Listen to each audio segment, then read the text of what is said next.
നെടുങ്കണ്ടം പഞ്ചായത്തിലെ UDF സ്ഥാനാർത്ഥികളുടെ സംഗമം നടന്നു. പഞ്ചായത്തിൽ 22 സീറ്റുകളിൽ കോൺഗ്രസും 2 സീറ്റുകളിൽ ജോസഫ് വിഭാഗവുമാണ് മത്സരിക്കുന്നത്. പരിപാടി KPCC മീഡിയ വക്താവ് സേനാപതി വേണു ഉദ്ഘാടനം ചെയ്തു.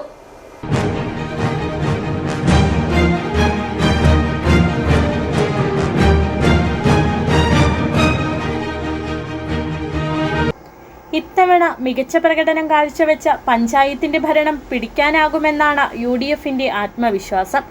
UDF സ്ഥാനാർത്ഥികളെ KPCC മീഡിയ വക്താവ് സേനാപതി വേണു ഷാൾ അണിയിച്ച് സ്വീകരിച്ചു.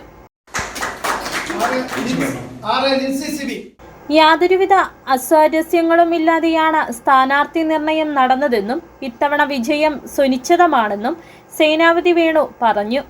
ഈ പഞ്ചായത്തിന് കീഴിലുള്ള 24 വാർഡുകളിലും 4 ബ്ലോക്ക് പഞ്ചായത്ത് ഡിവിഷനുകളിലും ഉജ്ജ്വലമായ വിജയം നേടുന്നതിന് വേണ്ടിയുള്ള പോരാട്ടത്തിലാണ് ഐക്യ ജനാധിപത്യ മുന്നണിയുടെ സ്ഥാനാർത്ഥിമാരും ഇതിന് നേതൃത്വം കൊടുക്കുന്ന നേതാക്കന്മാരും. അപ്പോൾ ഉജ്ജ്വലമായ ഒരു വിജയമാണ് നമ്മൾ പ്രതീക്ഷിക്കുന്നത്. എല്ലാ സ്ഥാനാർത്ഥികൾക്കും വിജയാശംസകൾ നേർന്നുകൊണ്ട് ഞാൻ എൻ്റെ വാക്കുകൾ അവസാനിപ്പിക്കുന്നു. സ്ഥാനാർത്ഥികൾ ഓരോ വാർഡിലും ഒരു റൗണ്ട് പര്യടനം പൂർത്തിയാക്കിയതായി നേതാക്കൾ വ്യക്തമാക്കി. City vision, Nedumkandam.